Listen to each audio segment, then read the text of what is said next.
Bonjour à tous, c'est Thibaut. Aujourd'hui, je vais vous présenter un exercice handstand pour travailler votre montée en force et souplesse, frontale, jambes simultanées.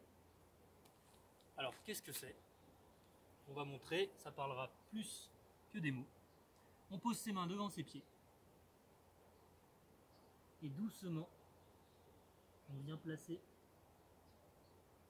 ses fesses au-dessus de la tête pour monter au handstand.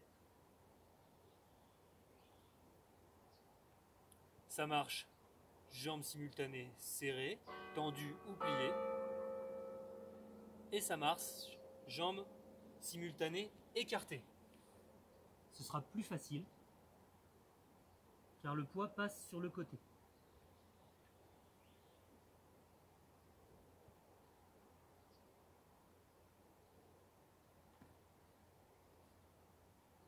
Voilà.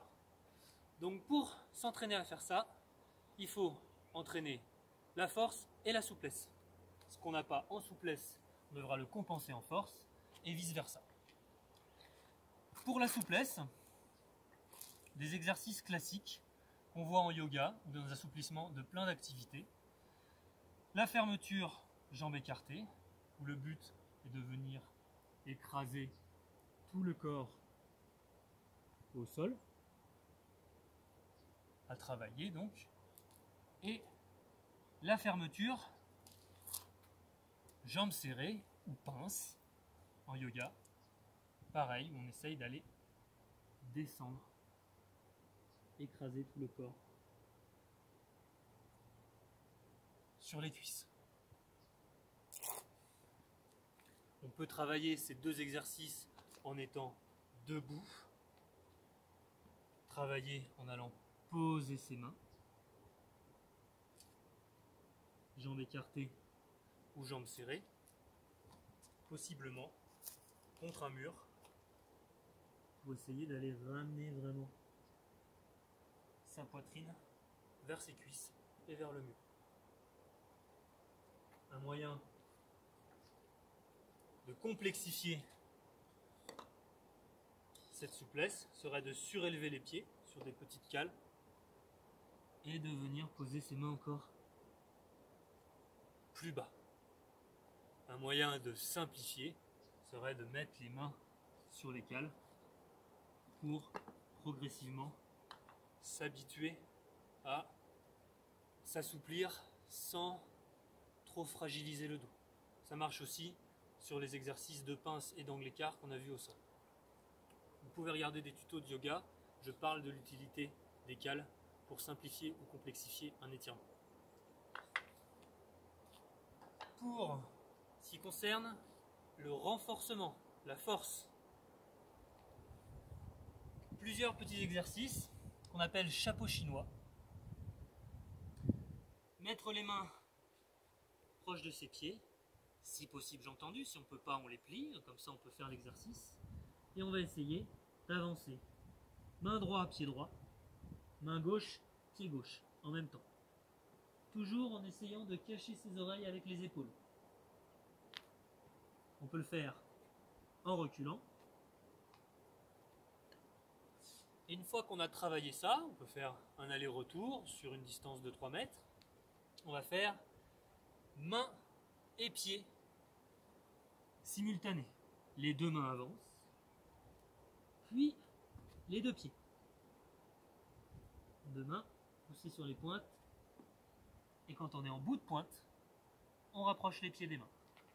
La même chose en arrière. Dans ces cas-là, il faut rapprocher les mains des pieds, monter sur les pointes. Et quand on est en bout, on recule les pieds.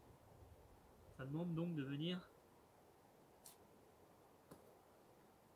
vers le placement du dos et vers l'équilibre en force et souplesse.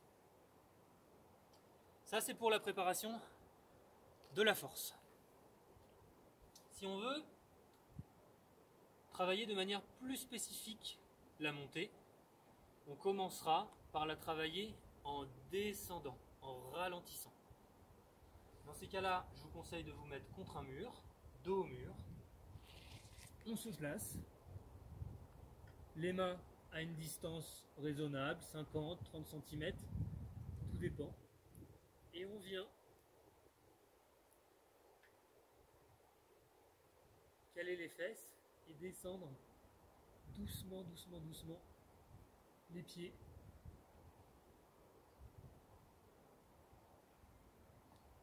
jusqu'aux mains. Comme ça, on évite de tomber de l'autre côté. On a les fesses qui sont calées. Et même si on a du mal à résister au niveau des épaules, on a les épaules qui vont être bloquées contre le mur. Ça marchera jambes écartées. Jambes écartées, on pourra rapprocher ses fesses du mur, car ce sera plus facile de maintenir l'alignement. Vous voyez, là, je m'écrase contre le mur et le mur me tient. Donc c'est vraiment une aide de travailler avec le mur en descendant. Puis on pourra travailler sans le mur en descendant. Et ensuite, il faudra travailler en montant. Pour travailler en montant, même chose, on peut le faire avec le mur ou sans le mur. Comme j'ai montré la descente avec le mur, je vais montrer la montée sans le mur.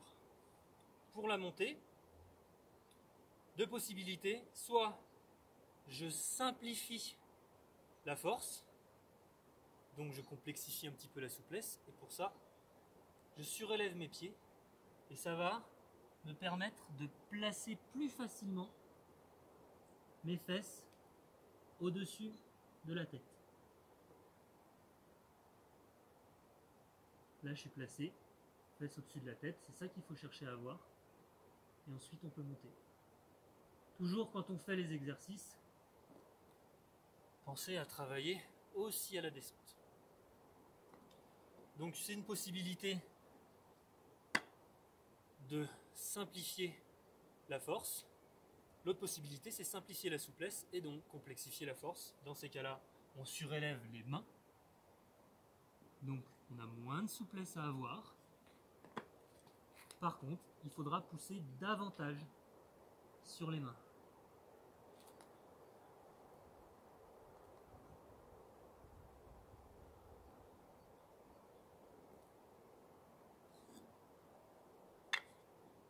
Voilà pour la montée frontale en force et souplesse, jambes simultanées. On verra dans d'autres tutos qu'on peut partir cette montée depuis une position à plat ventre au sol, voire depuis une position en équerre écarté. Ici, depuis le sol, ou alors carrément en équerre ici. Mais ça, c'est une autre histoire. Merci d'avoir suivi, je vous souhaite bon courage et à bientôt.